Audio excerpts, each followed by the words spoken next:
So it's the 13th, and as atrocities continue to mount in the Strip, the IDF just released the names and ranks of casualties from today, and it is wild. There's a lieutenant colonel, 3 majors, a captain, 2 non-commissioned officers, and then a pretty high-ranking non-commissioned officer. And you might be like, wait, where are all the privates and the corporals and the lower enlisted? Well, I'm going to get to that. I'm going to unpack this whole thing. But this is Stalingrad, dude. This is Stalingrad. This is a battle everybody studies because it was a huge blunder for the German army. They invade Russia and they bomb and shell Stalingrad into rubble.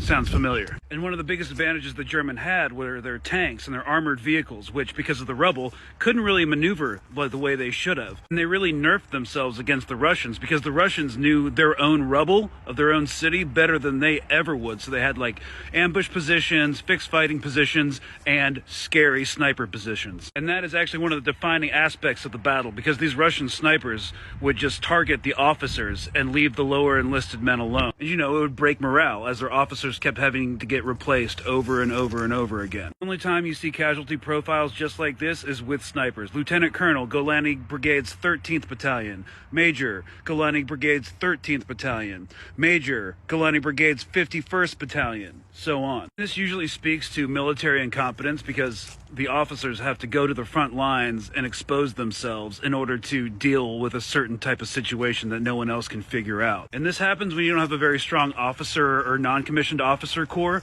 So like in Ukraine, that's why we were seeing so many like generals and field grade officers being taken out by snipers, because they'd always have to be going to the front to deal with situations. And then the Ukrainian snipers would just take them out. And when that was going on, CNN, MSNBC, Fox had every military advisor pundit saying the same thing on live TV. However, you're not going to be seeing any military advisors on these news networks talking about the same exact procedure. They're just creeping through the ruins, taking out field grade officers and leaving the lower enlisted alone. That's actually very disciplined and sophisticated. When we're talking about military incompetence, I want you to look at the ages of these people. Lieutenant Colonel, 35 years old. One of my best friends was a West Point artillery officer. He didn't even make major until that. We have 2 majors who are 23 years old. What? That's insane. We have a 19-year-old sergeant.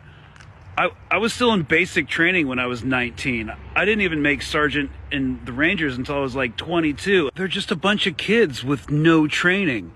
I mean, this makes a lot more sense. Well, there you have it, folks.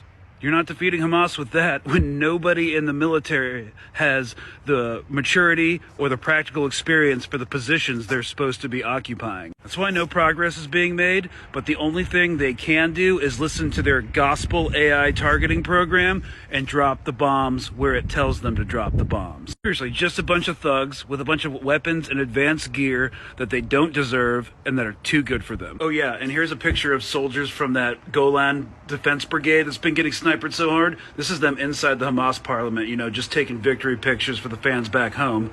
Man, you guys are really asking for it. Freaking 23-year-old majors? Like, what is this, the 19th century British colonial army where you can just purchase commissions if you're wealthy enough?